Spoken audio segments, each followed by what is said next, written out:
ओम शांति। आज व्यक्ति कौन से कर्मों को करने से पहले डरता नहीं है।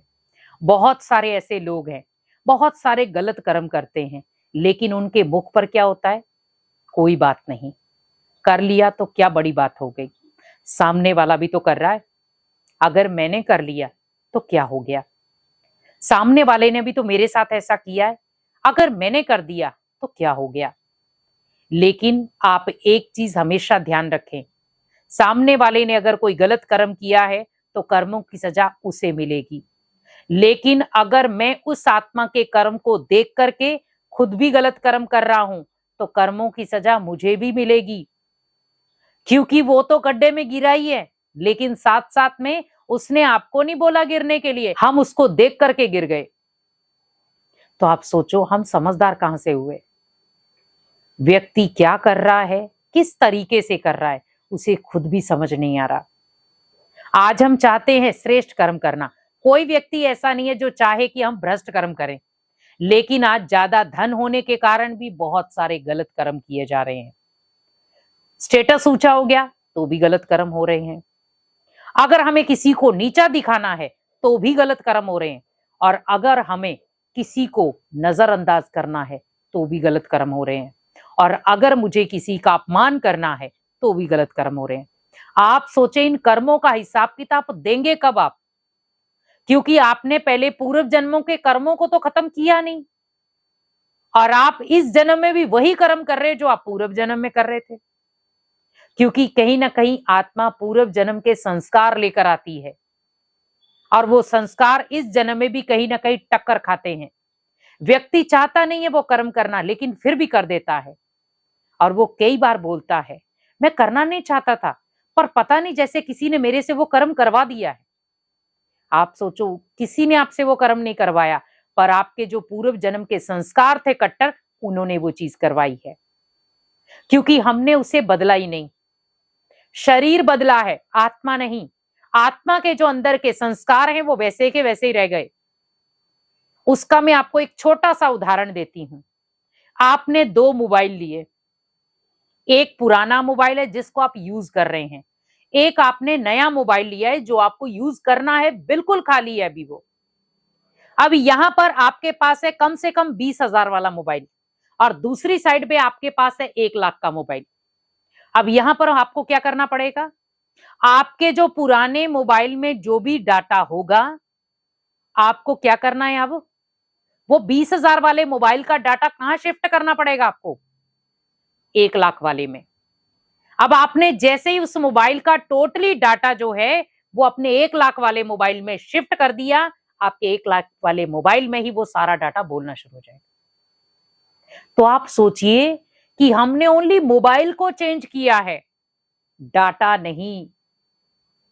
डाटे को कुछ रिमूव कर सकते हैं हम।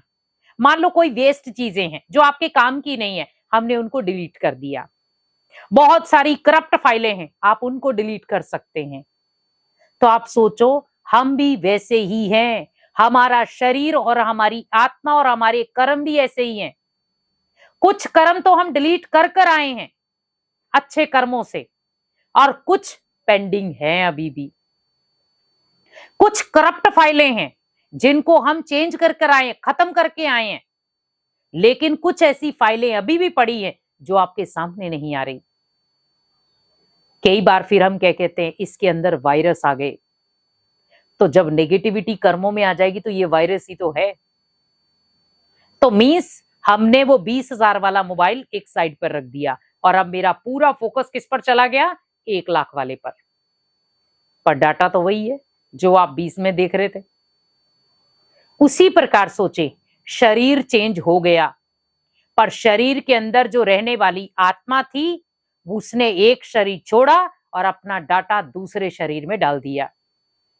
आपने देखा होगा, छोटा सा एक बच्चा है, जन्म लेते ही 1 साल 2 साल के बाद उसे इतना चिड़चिड़ा, इतना गुस्सा, इतनी नफरत, किसी से बातचीत नहीं करता, किसी के पास जाता नहीं है, किसी से बोलता नहीं है, कुछ नहीं करता वो। हम कई बार कहते हैं ऐसा कैसा है, ये सारा दिन रोता रहता है, सारा दिन ये परेशान करता रहता है। कई बार माता पिता ही परेशान हो जाते हैं। वो है संस्कार पूर्व जन्म के। पूर्व जन्म के कर्म उसे तंग कर रहे हैं इस जन्म में। वो चाहता है कर्म श्रेष्ठ करना, पर अभी ऐसे अंग नहीं बने हैं उसके जिससे वो श्रेष्ठ कर्म कर सके। हमें इन चीजों का ध्यान रखना है। हमारे जो पूर्व जन्मों के कर्म हैं, हमें उन्हें डिलीट करना है किसी भी तरीके से, और वो तभी डिलीट हो सकते हैं जब आप श्रेष्ठ कर्म करेंगे।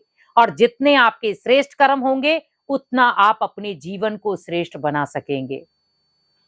व्यक्ति आज यही तो भूलें करता जा रहा है। वो कर्म तो करता जा रहा है, पर उसे ये पता नहीं चल रहा किस जगह पर आकर इन सभी कर्मों का हिसाब किताब मुझे एक साथ देना पड़ेगा, और वो देता है।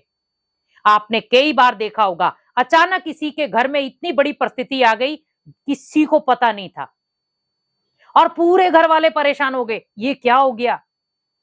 कई बार कहते पूरे घर पर दुखों का पहाड़ गिर गया। वो क्यों गिरा? क्योंकि कर्मों की एक साथ चोट लगी है। तो जब व्यक्ति को कर्मों की एक साथ चोट लगती है, यही है कर्मों की सजा। और ये इस जन्म के कर्म नहीं है, ये पूर्व जन्म के कर्म है, जिनकी एक साथ इकट्ठी आपको सजा मिली। कर्म ऐसा कोई भी ना करें जिसका जब आपको भुगतान मिले तो बहुत दुख हो। व्यक्ति कर्म करने से पहले नहीं सोचता है, पर जब उसका रिजल्ट उसके सामने आता है तब वो सोचता है, मेरे साथ ऐसा क्यों हुआ? मेरे साथ ही होना था क्या? मैंने किसी का क्या बिगाड़ा है? मैंने तो किसी को दुख तक नहीं दिया, मैंने कभी किसी को पीड़ा तक नहीं दी, पर फिर भी भगवान ने मेरे साथ ऐसा क्यों किया? आप ओनली हर समय भगवान को ब्लेम मत दो, लेकिन आप कुछ क्षण अपने कर्मों को भी देखो कि जो भगवान मुझे कर्म सिखा रहा है, क्या मैं उसके अकॉर्डिंग कर्म कर रहा हूं? जो भगवान जिस रास्ते पर मुझे चलना सिखा रहा है, क्या मैं उस रास्ते पर चल रहा हूं? भगवान जिसका संग करने के लिए कह रहा है, क्या मैं उन आत्माओं का संग कर रहा हूं? भगवान को कितना समय देता हूं मैं, और इंसानों को कितना समय देता हूं? अगर व्यक्ति खुद को समय दे दे तो व्यक्ति बदल सकता है, पर व्यक्ति आज इंसानों को समय दे रहा है, भगवान को नहीं, खुद को भी नहीं। इंसानों के लिए 24 घंटे वो खड़ा है, लेकिन अगर वो खुद के लिए खड़ा हो जाए, भगवान के लिए खड़ा हो जाए, तो शायद जीवन में इतनी परिस्थितियां बचे ही नहीं। जो हम आज उल्टे सुलटे कर्म कर रहे हैं वो होंगे ही नहीं। इसीलिए कोशिश करो कि मुझे ऐसे कर्म करने हैं जो कर्म मेरे जीवन को श्रेष्ठ बनाने वाले हों। और अगर मेरे पूर्व जन्म में कोई कर्म बच भी गए हैं जिनकी मुझे अभी भी सजा मिलनी है, तो मुझे इस जन्म में ऐसे कर्म करने हैं जिसकी वजह से मैं अपने कर्मों को सुधार सकता हूं, कर्मों को श्रेष्ठ बना सकता हूं, और अपने जीवन को हल्का और सुख में रख सकता हूं। ओम शांति।